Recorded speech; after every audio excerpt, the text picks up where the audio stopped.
Well, welcome to Alcohol, Drugs, and Us. And want to say thank you for tuning in. So, tonight I want to talk about a very important topic, and that is my new book that just written, just released. It's called All Those Bottles. And I want to tell you why did I write this book and what it's all about. So, Alcohol, Drugs, and Us is a show that my wife and I we do to spread the message about how alcohol affects a person, how it affects them, in some ways that people can get help if they are affected by alcohol. So, I've written this book, Alcohol, Drugs, and Us. Nope, not Alcohol, Drugs, and Us. All those bottles, of alcohol. I'm telling on you, kind of get my things mixed up here.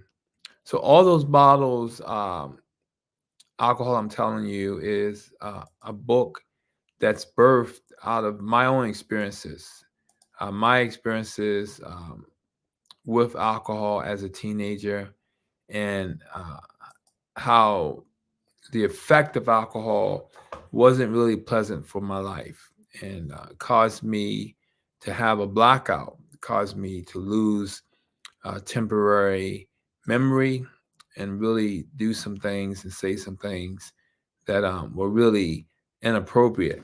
But I would have never known it until there was a recording done. There was a recording done when I was about 16 and captured me in a blackout, folks. And that's when you consume a lot of alcohol in a very short period of time, and you sort of get to the double the legal limit, um, which is zero point zero 0.08. So you get up to like 0.16 of alcohol in your bloodstream. And that's really, really affecting your brain, really causing you to be very relaxed and sort of out of control as well, because you're not really sure of what you're saying or doing. And then when it's all over, all the alcohol is dried up, you don't have any recall of it because your brain was unable to store new memories, was unable to store new memories. And so that could be pretty serious, pretty bad for you and for others as well. And I go on in the book and I talk about alcohol creeps in, alcohol creeps in. And I talk about just growing up seeing bars in the neighborhood and how the community sort of rallied or connected with the bars in the community.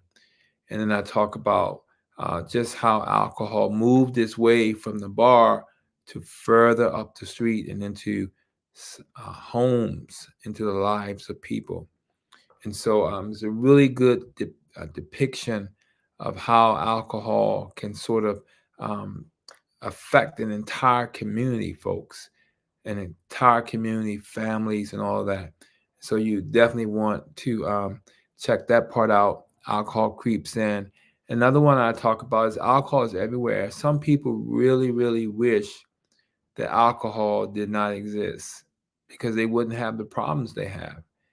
And I speak about some of the thinking that people have about they how they wish alcohol just did not exist.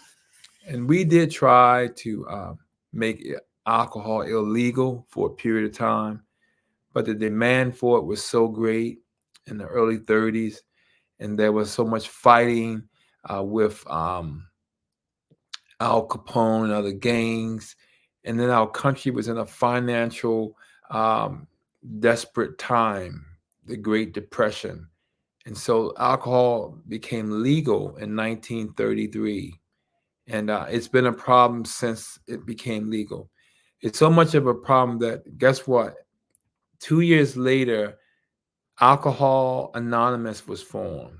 2 years later, Alcohol Anonymous was formed. Alcohol was approved in 33, and 2 years later, Alcohol Anonymous um, was established. So that gives you an idea that we knew there was going to be a problem, right? We knew it was going to be a problem. And so I talk about that in that chapter. Let me see here what else I got here. I could probably read it better here on this screen. Why people drink. why people drink. I talk in this chapter about what are some reasons why people drink. Sometimes it's curiosity, sometimes it's family exposure, sometimes it's stress, sometimes it's mental illness. People will self medicate with alcohol. They will drink to deal with a depression or bipolar or schizophrenia. I talk all about that in the chapter, and that alcohol is never a tool or resource to deal with mental illness. You do need counseling and maybe medication to deal with mental illness. Do not drink alcohol to be able to squelch your mental illness. It requires much more than that. Okay. And then in chapter 4, I say alcohol is deceptive. Some people really think that they can manage their lives with alcohol. And I get into that whole wording of a functioning alcoholic, a functioning alcoholic. I used to have a real tough time with that, but I've come to learn that people have levels of functioning while they drink. They may function so. They may function um, moderately, but it's not their best.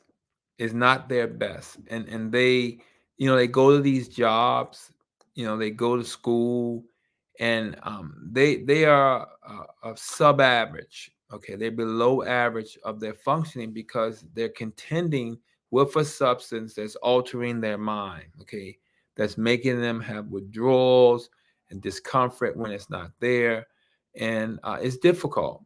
And they can sometimes deal with alcohol for many years. When I give talks, I say the alcohol user can go to the liquor store for years, maybe decades, before you really see the impact of what alcohol has done. Now, the opioid user can use one time, get the drug, overdose, breathing stops, and it's over. But the alcohol user can repeatedly go to the alcohol store, liquor store, bar, club, wherever, and just use, drink before you really see the manifestations of the damage, folks. Cirrhosis of the liver takes on average about 10 years, and only 20 to 30% of the people will actually develop cirrhosis. That's a scarred liver. That's a liver that's not functioning. That's a liver that will be in need of a transplant. I think I got a comment here. Let me stop running my mouth. Let me see what we got. We got Ty John. Good evening, Ty. Yes. So that's what I talk about in there. And then I said, chapter 5, I say, I think I might have a problem. Sometimes people are in denial, folks. They drink, and they only see themselves in their own view. They don't really see what others see. And if they were able to see how others see them, then they would find out that they really do have a problem. And what we do need to know is sometimes people have a little problem, some people have a moderate problem, and some people have a very severe problem with alcohol. Okay, we give levels to the disorder, and I speak about that. The terminology is the alcohol use disorder that people can have. And there are levels of it. Because some people say, well, I'm not that bad. I got a job, I go to school. Yeah, but you have a problem, and it is interfering, and it could get worse. Okay. You could stop it before it gets worse. And so my book is there to try to give you insight, to get your brain to be thinking that, you know what, I don't need to get to this lower level of functioning. I don't need to have my car taken, or lose my house or relationships. Okay. And so, hey, Nelby, how you doing? Yes, mild, moderate, severe. Absolutely. There's mild, moderate, severe with an alcohol use disorder. And I want people to know that. So I put it in the book. I totally got away from that whole idea can you be a functioning alcoholic? Yes, you could be a low functioning one. You could be a moderate. You could be, have severe uh, abilities to function. But yes, there is the whole functioning alcoholic. But do know there's degrees of how well you can function. Okay. And I just want to tell you that you ought to be functioning at your best and not have anything to do with alcohol at all if it is impairing or causing unmanageability. All right. And then I say, can I continue to drink? Some people really don't want to stop. They tell me stories like Mr. Joe or Joseph, depending on who the person is. I'm going to cut down. See, the problem is when you have been drinking so long and drinking so much, cutting down is not conceivable. If you've been doing a pint, a quart, a half a gallon, and you say, "Well, I'm gonna cut down," well, your brain is going to say, "I'm not comfortable with you cutting down. I'm not comfortable with you halving what I'm used to having in my system." And you'll go through withdrawals, folks, and you could even have seizures. You can have the tremors. You can go into delirium tremens, or some people say delirium tremens, where you get really confused. You get this real hyper alert situation, and it can even cause respiratory depression. So I speak about all of that because withdrawals are very nasty, and sometimes people don't want to stop drinking because they don't want to feel awful. You know what I'm saying? They just don't want to feel awful, so they keep drinking. But I speak and tell you, you can go to a detox. You get yourself to a hospital, make a phone call up, say, "Listen, I've been drinking for years, never stopped. I think I'm gonna need detox." Just get yourself admitted. You can call Bayview, you can call Mercy Medical Center, you can call Johns Hopkins. Just about every hospital, Greater Baltimore Medical Center, all of them have a detox unit. Okay, and so you can get in there and safely stop drinking. The effects of alcohol, I get into that.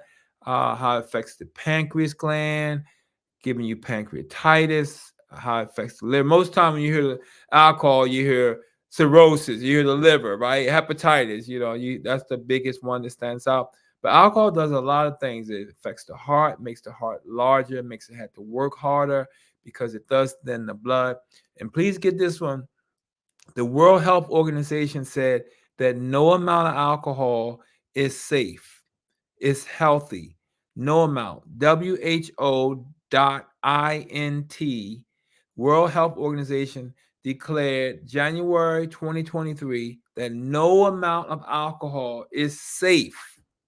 So that whole drinking a little bit of wine to help thin your blood and all that kind of stuff, that's gone. It's over. It's out the window because World Health Organization said no amount of alcohol has any health benefit. Okay, and you can research that yourself. You can Google that right after you get off of here.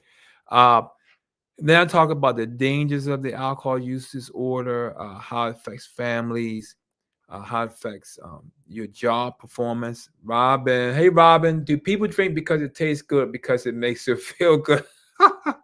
Good one, Robin. Sometimes some drinks of alcohol is awful. Okay, I mean just burns going down, but people they know that once it gets in them, it's going to really give them the feeling they want. So it's actually two things. So some drinks do taste good, and they will sneak up on you because they taste so good. You just keep drinking them, and before you know it, you've accumulated so much alcohol in you.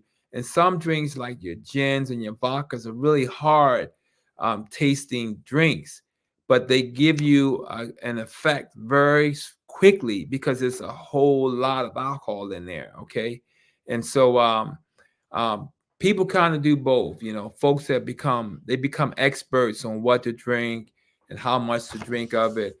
And then they know their tolerance. They know like what it will take for them to feel an effect. See, because over time, when you're drinking, your brain sort of adjusts. It adjusts to the 3 beers. Then after a while, the 3 beers aren't satisfying and you don't get any effect, and you have to go to 6 beers. And that is all the brain. That's not anything you and I can do on ourselves. This is a chemical modulation taking place to try to balance out what you're putting in it. Okay. It's to the point where you develop a tolerance. You don't get the same effect when you use the same amount. So you have to increase the amount. So when I hear people telling me they drink a gallon a day of alcohol, that means they've been drinking a long time. They've developed such a tolerance that now they're at a gallon of alcohol, folks. Just grab a gallon of milk. Okay, just look at a milk carton and just think some people drink that every day. Every day. A lot of alcohol, a lot of damage, a lot of trouble. Okay. But they can overcome, they can turn it around. Okay. And then I say, chapter 9, I heard there's a way out from alcohol. There is a way out. Sometimes people wonder, like, how will life be without alcohol? It has been your friend. It has been there when no one else has been there for you.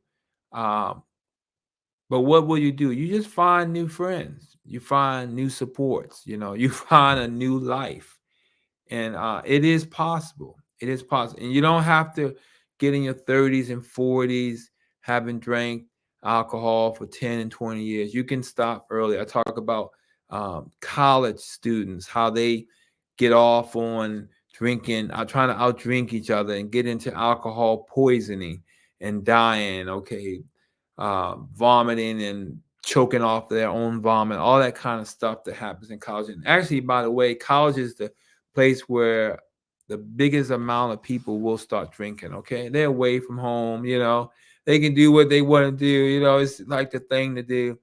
But I try to give you some information to make you think. That's what this book is about, to make you think. Okay, make you think like, hey, this guy talks about his personal experience, talks about his family. He talks about his experience as a nurse in the field for almost 28 years now. That's what he shares. That's what he puts this in this book for, to be able to help someone. And some people want to know what happens if I stop drinking. What will you go through, and how to stop. I talk about treatment. I talk about what it looks like in a treatment center, what it looks like with counselors, what does addiction doctors do. I bring you into my world. I bring you into my world and what I see addiction looks like, and how people are very afraid when they come into treatment. They have no idea. Some people don't know a life outside of drinking. They've drank so long, like they really don't know how to live without a drink. And that can be very scary. They can be, and then their body is going through changes. Their body is becoming on hyper alert because alcohol is a depressant. It slowed down the brain, and so now when you take it away, the brain becomes rejuvenated. It begins excitatory and all that kind of stuff. And withdrawals doesn't happen in everybody. It happens in about 51% of the people who will stop, but they do happen, and that can be very frightening to some people. So letting people know that you might expect withdrawals and where you can go and what you can do. Okay, and so just real simple to the point information that I packaged in this book. And I don't want you at all to be confused, like wondering like, what is he talking about? That's just too deep. I make it real plain, to the point, uh so you can grasp it, so you can walk in it, so you can just be that better man, that better woman. Okay, and not go through so many years and years and years of a life that you will later regret. The time I talk about how fathers and mothers just were not there for their children. How alcohol just took so much of their attention and so much of their time, and how some children have just grown up to just hate alcohol, hate anybody that drinks alcohol just because they saw this in their parents. And then how some children grow up to become alcohol users because they saw it in their parents. And so I speak about that, and just give some some basic information of how you can help. I mean, I'm just gonna just turn and just to any chapter and it says, look at this. Page 51 says, why do teenagers go away to college and get into drinking? I speak about that. Is it safe to drink as a teenager? No way. It's never safe to drink as a teenager because your brain is maturing. Your brain doesn't fully mature to your early 20s. Female brains mature faster than male brains. And while your brain is maturing, you can't have alcohol disturbing that process. You can't have alcohol slowing down that process, keeping you from being able to get all the knowledge that you need so that you can survive as an adult. That's what you're getting prepared to be, an adult, to be able to make a living, find out your purpose, figure out your assignment, all that kind of stuff. And you just can't do alcohol, folks. And then I talk here, I said, page 72, why don't my children want anything to do with me because of my drinking history? Folks, some children are through with their parents. They are done. They ain't got nothing to do with them because they drank all their lives. So I speak about that. I talk about forgiveness. I talk about support groups for the loved ones who have alcohol users. Support groups like Al-Anon that will help you understand the disease of alcohol. Okay, Al hyphen ANON. I speak about that. I tell families how they can get help because sometimes people just get frustrated, folks. They just get frustrated. They just feel like nothing can happen, nothing can get better. Something can happen, something can get better. Don't always wait for the alcohol user to turn it around. You go get the support. You go get the information. You go and get the tools you need to deal with that person. You love them. You love them. It could be your boyfriend, could be your girlfriend, could be your mother, could be your sister, could be your own children. You love them. And so you have to learn how to deal with them and how to love them better. How to love them better because they have a disease, they have a disorder. And when they start drinking and it start connecting with them, then it began to cause their lives to become unmanageable. Okay? And I know you want to say, well, they should just quit. Well, when you alter the brain, when you change the chemistry in it, it's not as easy just to, lay it down. Okay, I won't do it today. It's not that easy. Now, there are some people who stopped, gave it up, never turned around. Um, but that's not everybody's story. And so you got to be willing to meet people where they are.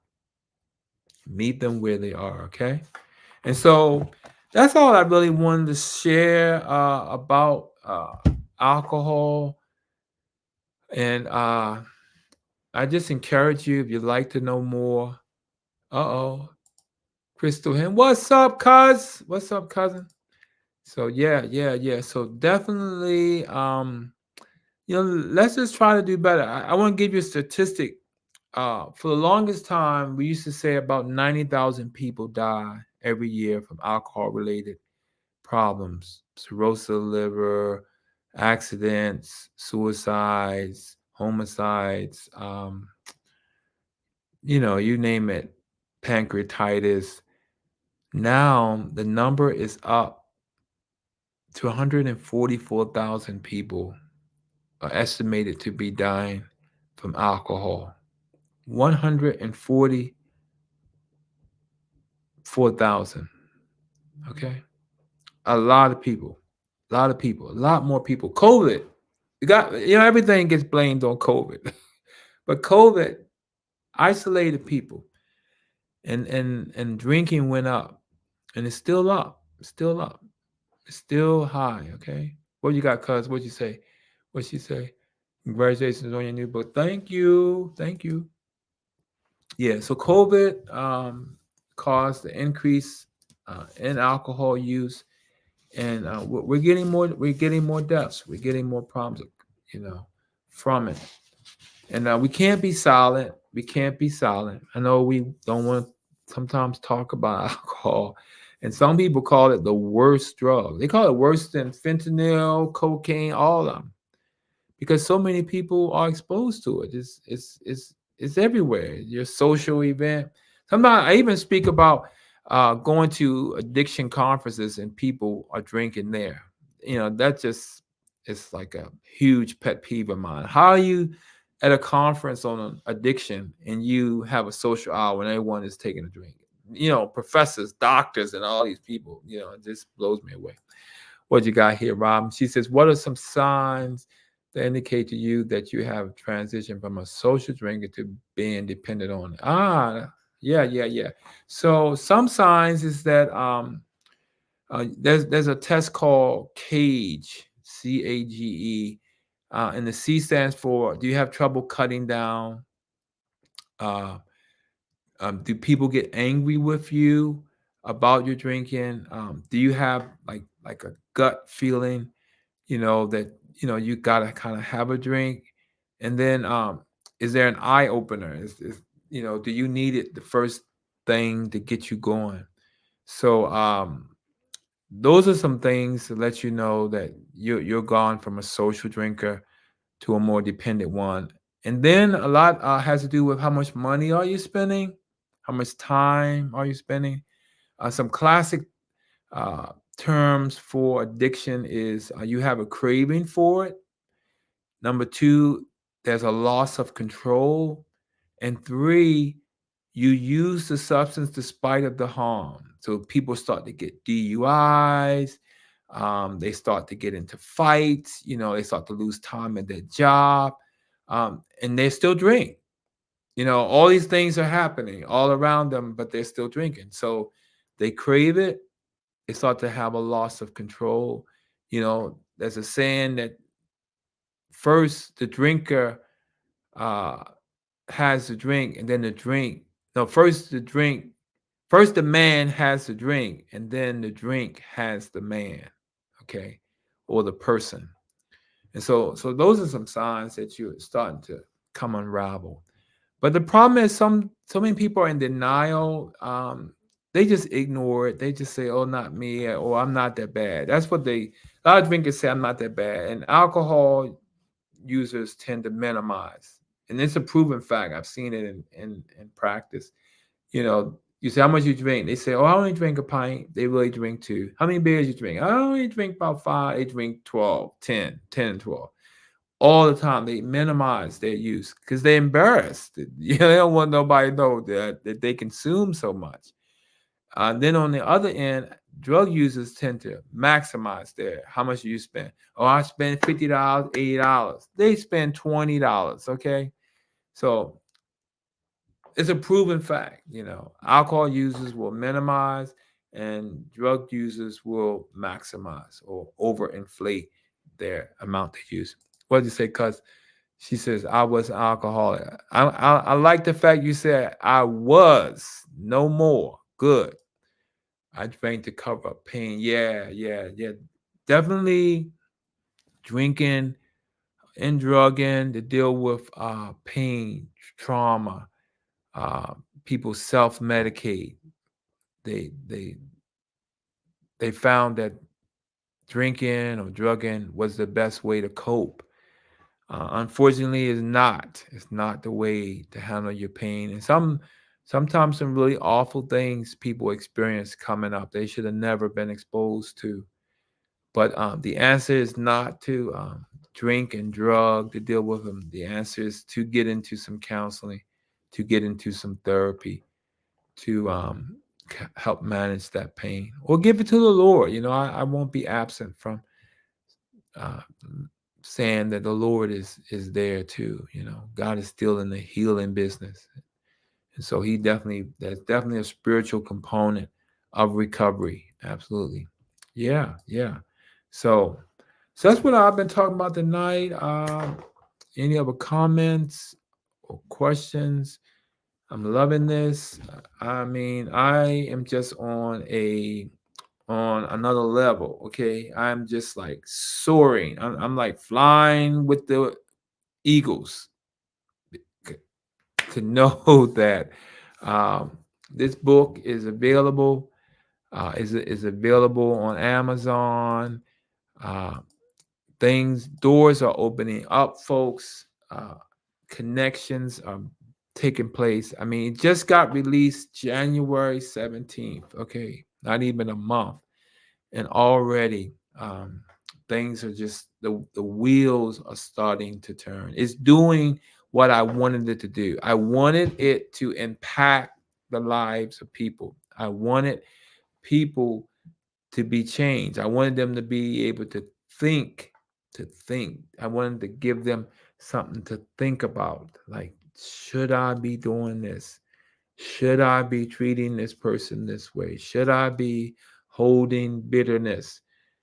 All of that is what I speak about, and I want people to know I'm a real person. And as a teenager, folks, my whole life could have been changed. My whole life. I could have lost my life in a blackout because there was an overdose of alcohol. And I was scared straight. You know, the light bulb went off when I got an opportunity to hear myself. When I got an opportunity to hear the tape recording of myself in that blackout, and it saved me. It turned me around. I never got drunk again in my life. Rob says it will be a major tool to help people. Congratulations. Yes, Rob, it is. Yeah, I received that. It will be a major tool. They might even have this in classrooms, folks. It might be on colleges, teaching in the classroom, all those bottles. Because it's a book of uh, statements to make you think. I ask a lot of questions. Look at this. What is my drinking doing to my social life? There was a time I would go out and I had to have a drink in my hand. Not because I really wanted to drink it, but I wanted to fit in. I didn't want to look, bizarre or like I didn't count or I didn't belong. So I would carry this low and brow and hold it on. But I found out when I drank, I couldn't dance as well. My dance moves would be kind of slow. And I got to a place where I said, you know what? I don't need to drink this beer. I'm gonna get me a Coca-Cola and I'm gonna have a good time. And I got free. I got free in my mind that I needed to just look like everybody else looks. You know what I'm saying?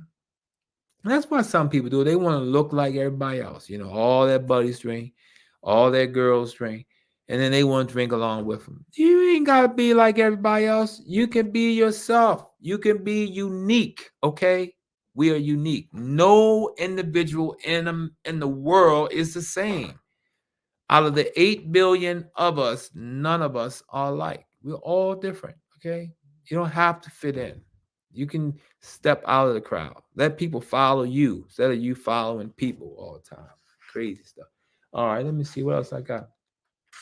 What are alcohol withdrawals like? Are the tremors I'm experiencing a result of me not having a drink? What is wet brain? I speak about what is wet brain. A lot of times I get that question. What happens if I have liver damage? Look at this. Why do I find the thought of quitting alcohol horrifying and painful? Horrifying. Just the thought of thinking about, I ain't going to drink. What if I believe alcohol is everything to me? Wow. What if you believe that alcohol is everything to you? It's your everything. Like the song say, loving you is wrong. What? I don't want to be right. You see? So I challenge you with all those kind of questions. My cousin says, so true. Yes, so true, so true, so true. And I even talk about spirituality. That's a part in here. I talk about alcohol in the Bible. Yep. Talk about wine. Talk about Jesus turning the water to wine.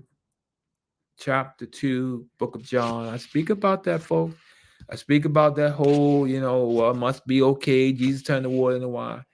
Be careful. Be careful. Read that section. Give you something to think about. Yeah. So good talk, good discussion tonight. Yeah. I'm excited. So If there's no more comments, I'm not gonna. Let me see. I can't see the time all the time. 7:34. Yeah. If we're all good, there's no more comments, no more questions. I'll wrap it up for the night. I see a couple of people watching, checking out. And look at this one. Do I need to drink to get started with my day? Has my work performance declined due to my drinking? You know, sometimes there are people who have you on their job and they know you drink. They know you drink. But they like your work.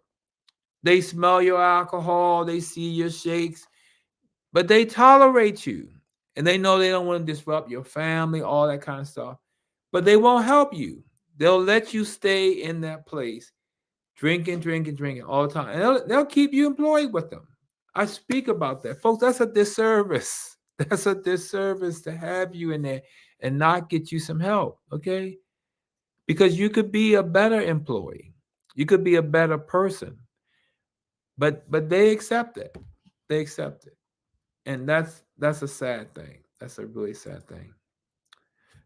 So Nelby says protective factors and support systems are needed. Yes, protective factors. Yeah, growing up, that's so funny you say that, Nelby. I do speak about that. You know, growing up in environments where you had parents that were supportive of you. Maybe you had a religious background, that your financial needs were met.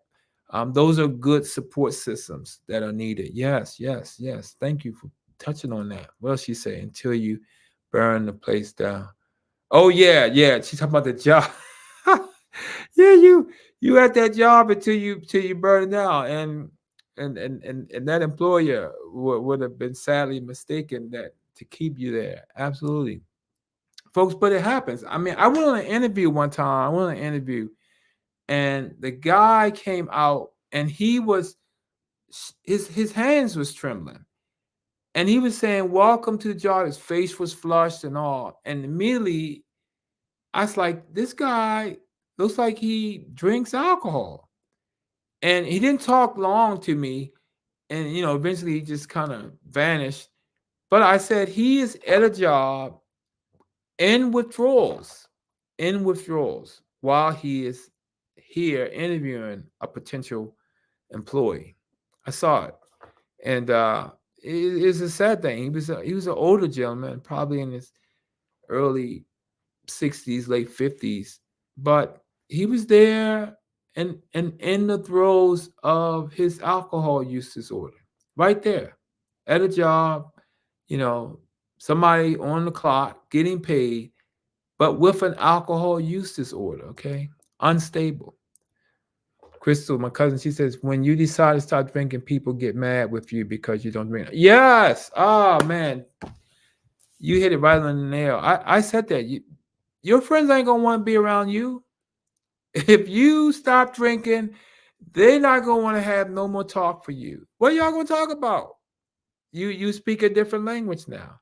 You're going to have to find new friends, and that can be hard for individuals. That can be really tough to find new supports, a new family. And that's why like AA, Alcoholic Anonymous, is great, because people establish new relationships, things like that. And it's really hard, to keep a friendship with somebody who is still drinking. You just can't do it. If you try to do it, I think you may be putting yourself at risk of relapse. So let me see some more comments there. Chris, is anyone is upset you want to save your life? That's their problem. Yes, yes. She said, if anyone is upset, you want to save you. You got to save your life. You're right. You're right. You're right, Nelby. You got to save your life. You can't think about other people. We say in the treatment world that recovery is selfish. You got to think about you. You try to save all the other people, and before you know it, you didn't fell. You didn't fell apart because you didn't put on more than you could handle. So you got to get recovery for yourself. And you may look like you're alone. You may look like you're all by yourself, but you'll get some support. You'll get people in your corner, and those people that are still out there, you just gotta you keep praying for them, keep wishing them well. But you can't keep trying to go back and get them because they may not be convinced that they want to change, you know. And Rusty said, "Is this another book? If so, congratulations." Yeah, Mr. Rusty, is another book. It's one of my finest, man. It's one of my finest. Uh, all those bottles, alcohol, I'm telling on you, and that's what I'm doing. I'm telling on alcohol. I'm exposing it. I'm letting people know what it really is. Okay, what it really is. It's not all this glamour that we make it out to be. It's not.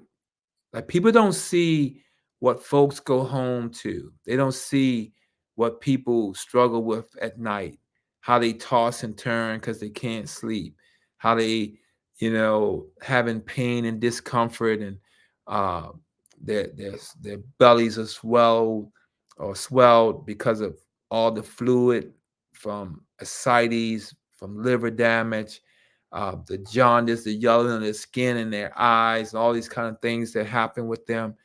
People don't see all that. People don't see the discomfort, the financial losses, the bankruptcies, the wife that left, the children that don't speak to the person anymore. I mean, they don't see all these things. We see it in treatment. We see this. We see things falling apart.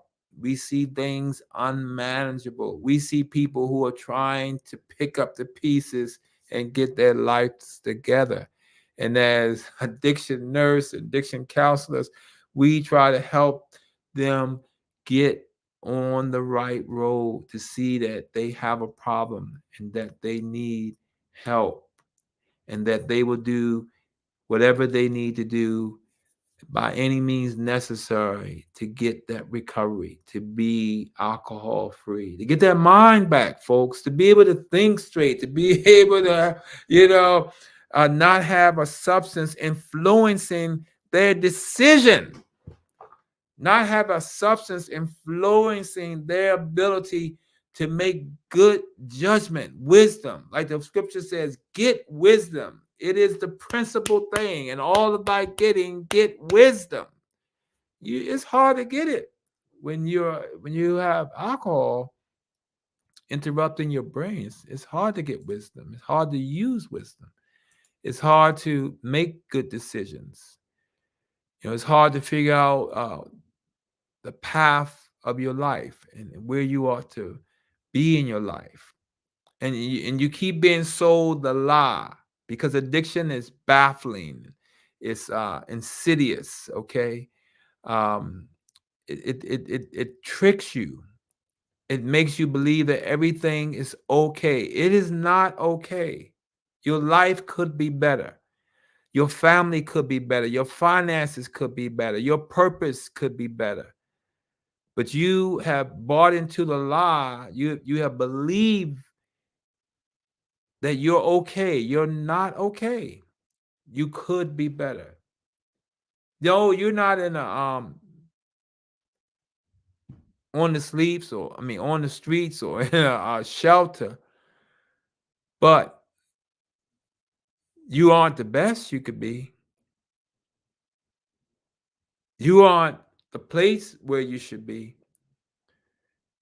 And you give people hell when you come home. You kept it together at work, but when you come home, you was a madman, a mad woman.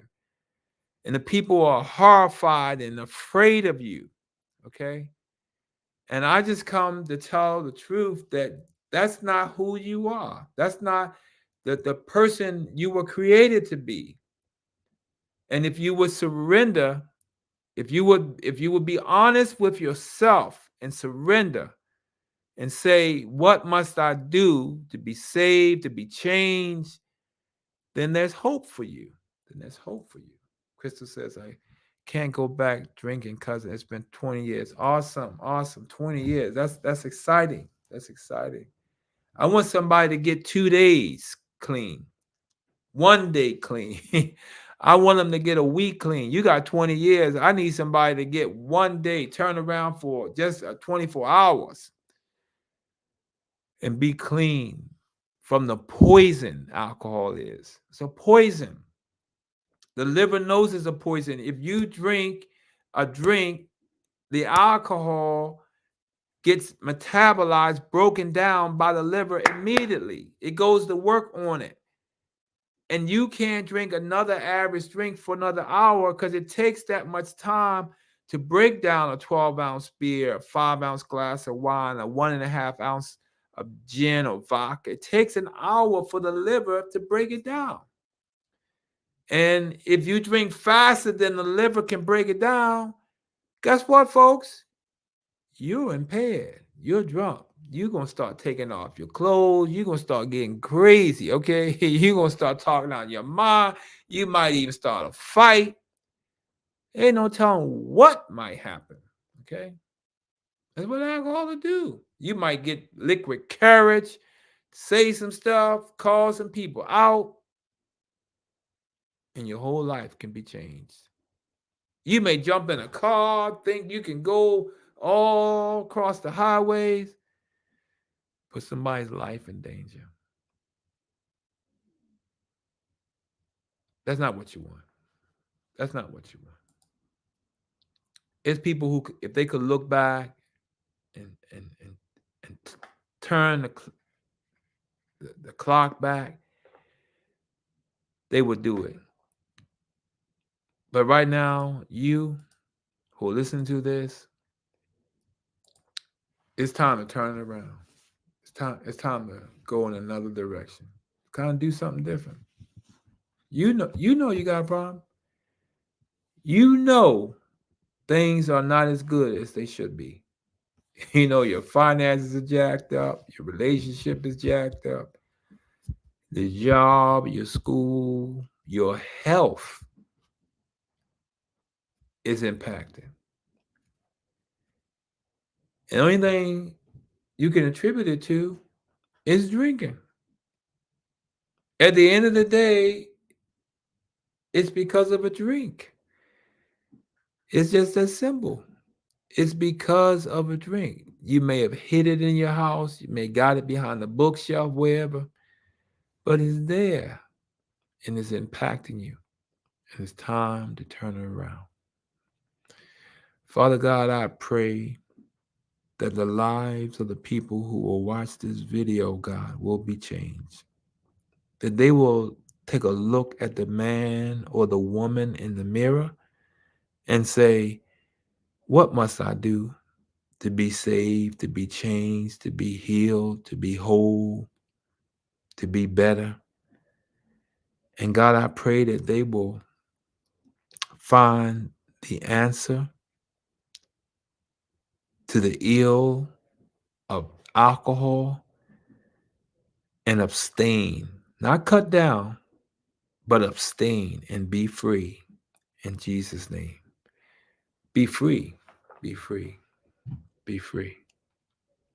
All right, folks, I had a good time. I hope you have too. And I'll be back in 2 weeks. We'll be back in 2 weeks. Talk some more. All right.